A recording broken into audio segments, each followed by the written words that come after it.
pour le moment, je voudrais qu'on vienne sur ce qui s'est passé hier pour Gabriel Attal. Gabriel Attal qui était en déplacement hier dans le Val-de-Marne pour soutenir un candidat de la majorité aux législatives.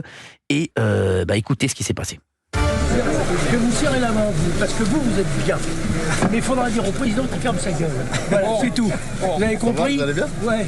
Vous savez, là, c'est une élection. Là, c'est une élection législative. Comprenez. On vote pour le Premier ministre. Oui. Voilà. Non, comprenez-moi. Vous êtes bien. Vous avez été même très bien dans l'éducation nationale.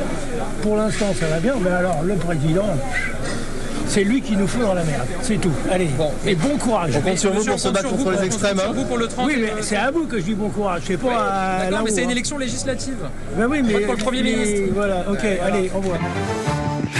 Allez, ok, au revoir. Il est incroyable. C'est Loïc Signor qui est avec lui, je crois. J'ai reconnu, bien sûr. C'était Loïc qui était avec lui. Le député, non, c'est Mathieu Lefebvre. Mathieu Lefebvre, Le d'accord. député sortant Mathieu Lefebvre. Loïc Signor sera avec nous dans un instant. Lui aussi incroyable. Voilà, mais c'est vrai que c'est fou, ce que disent les gens.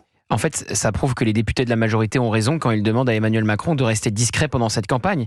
Ils ne veulent pas mettre Emmanuel Macron sur leur affiche de campagne. Quand ils tractent, c'est même le cas d'Agnès Pannier-Runacher, elle dit « je suis soutenu par le Premier ministre », pas « je suis soutenu par le Président de la République », puisque c'est un vote, si vous voulez, qui se transforme en plébiscite pour ou contre Emmanuel Macron. C'est un vote sanction qui s'annonce comme celui, évidemment, des européennes.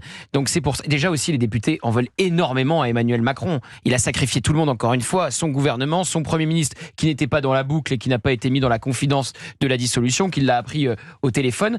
Et donc, voilà, ils veulent qu'Emmanuel Macron reste très discret. Il voulait faire 3 apparitions par semaine. La semaine dernière, à partir d'aujourd'hui, c'est plus du tout le cas. Est-ce qu'on a Loïc Signor au téléphone? Loïc Signor, candidat de la majorité présidentielle dans la 3e circonscription du Val-de-Marne et porte-parole de Renaissance. Loïc Signor, on fait pas de politique, voilà, on le dit, mais Loïc Signor, c'est quelqu'un qu'on aime bien. Je trouve que c'est quand même un homme politique qui n'a pas la langue dans sa poche. Je trouve que quand il est sur un plateau, on l'écoute et il a des convictions. Voilà, on aime bien. En tout cas, pour un animateur, avoir Loïc Signor, c'est toujours, et c'est qu'il va se passer quelque chose. Bonjour Loïc. Bonjour Cyril Hanouna, merci pour vos mots. Merci d'être là. Alors, c'est fou ce qui s'est passé pour Gabriel Attal. Est-ce que ça veut dire quoi pour vous, ça ?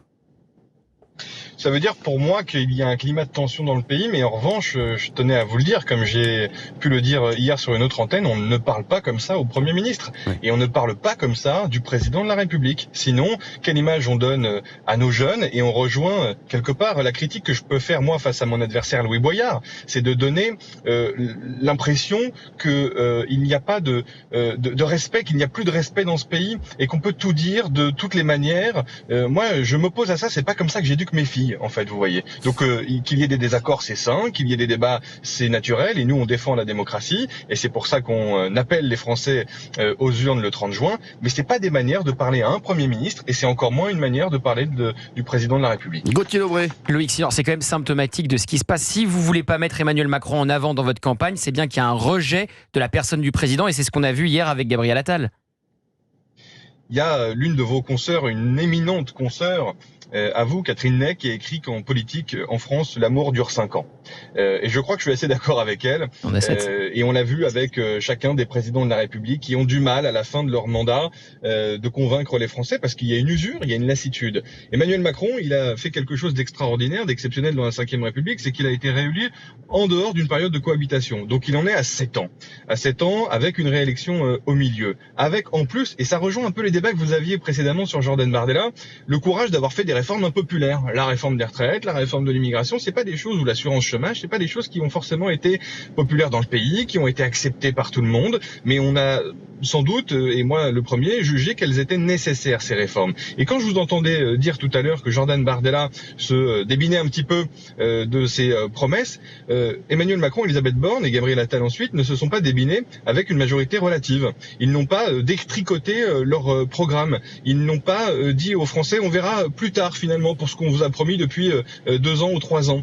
Donc il faut du courage en politique et ça amène effectivement parfois à un sentiment de rejet, à un sentiment d'usure, à un sentiment de lassitude. Mais moi je dis une chose très claire aux Français.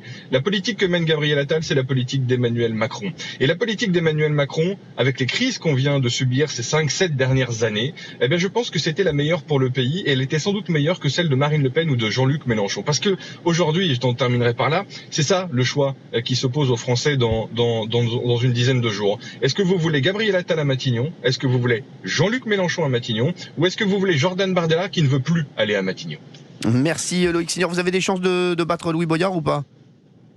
Il faut en parler tous les soirs, Cyril, et dire aux habitants de la 3e circonscription du Val-de-Marne que leur député, il s'appelle Louis Boyard, et qu'il leur fait honte. Et comme ça, on va essayer de le battre et de sortir cet énergumène des bancs de l'Assemblée. Vous savez que je suis très fan de Louis Boyard, j'ai des badges de Louis Boyard à la maison. Merci Loïc Signor, bien sûr. Je ne vois pas, mais j'en doute pas une seule seconde. Oui, c'est ça. Merci en tout cas et bonne chance à vous. Merci à vous. Loïc Signor, merci.